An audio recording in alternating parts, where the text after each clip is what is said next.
start these platforms and stuff, it does not absolve themselves from doing correctly.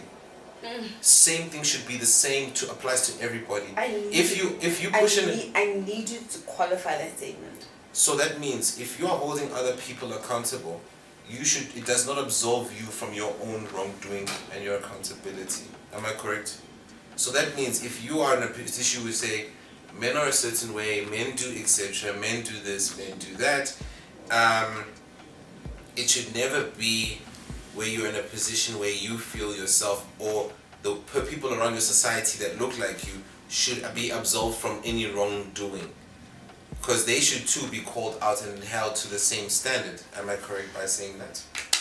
They should too be held by the same standard. Because if you're going to say men do better, it should be the same standard where women are at a standard where they are not absolved from wrongdoing, because there are trashy people out there who are females, and vice versa. So I think it's just the playing field should be very even. Because remember, aren't we about equality, right? Am I putting out that wild card right there? No. I'm just saying. we are not, to answer your immediate question, equality is a fantasy. Okay. It's a thing that we so wish, right? The thing that we are... Why do progressive movements do it? Push it then? They don't, because even those progressive movements don't understand what they're pushing. Okay. Right? There we go. What we want we want to push, the thing that we want to progress and put at the forefront is equity, not equality. We can only expect equal outcomes if we are born in an equal space. Sorry, have you met Africans? Coming up north. For me, this has got very little to do with like the black man versus the black woman. For me, this particular conversation has got to do with Africanism, right? And Africanism in conjunction to capitalism. Men will go through, from the age of when they were young boys, and I'm saying this because I was a young boy too, the pressure is put when you're 18 to go out in society and to contribute. And working. I'm just saying working. Qualify that. Working. And qualify that. Getting a job. Get even realer than that. So, what I was trying to say is, to touch on what you've just asked, is in society, and this is nothing wrong, and I'm not even going to play the victim Olympics here. Yeah. This is just this is how it is. The reality. The reality. Right, yeah. Men will have to go through, from the age of 18, we are forced to go into the workforce, or go and study, or go do something lucrative in our life. Okay. Right? If we don't, it's over. Being a lack of a contributor to a household or an economy means you're at the lowest of the low. So what does that mean for you? That means like literally the men in our society are literally given a harsh sentence for not being that person. So you're into the economy that we are in, and look into how many people who look like us are in the workforce. Now people are expected to be at a certain standard when your unemployment rate is at an all-time high. How does that make sense? So where does the young person, where does the young man go to get guidance, to help him? No one's going to, because you've got the older men up there looking after their own pockets. Sure. How's he gonna make it? Because damn if he does, damn if he doesn't. And what does he do? He picks up the steel rod so he can make ends meet.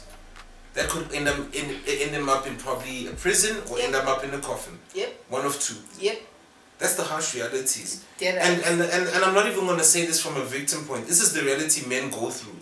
However, I will take note that the men who look like me, the young men who look like me, are drawn a hard card, and they're told to get over it and work harder when they don't even have... Pull yourself up by the bootstrap where there are no boots to even wear. And then the men must. And then they have to focus on this, and they have to focus on that. And then financial literacy is out the window. There isn't even financial literacy to start off with. No, do you know what I'm saying? Get right. Life is hard, and we still have to deal with our health in our 30s. Yeah. Mental health deep. Also. It's deep. Mental health is deep. In a society that almost romanticizes like the struggle hero, right? Yep. And it doesn't matter what your struggle is, whether your struggle is financial or emotional or political. If you are able to overcome the thing that you've always struggled with, and you can be the first person to represent your kind in that space, then you're dubbed a hero.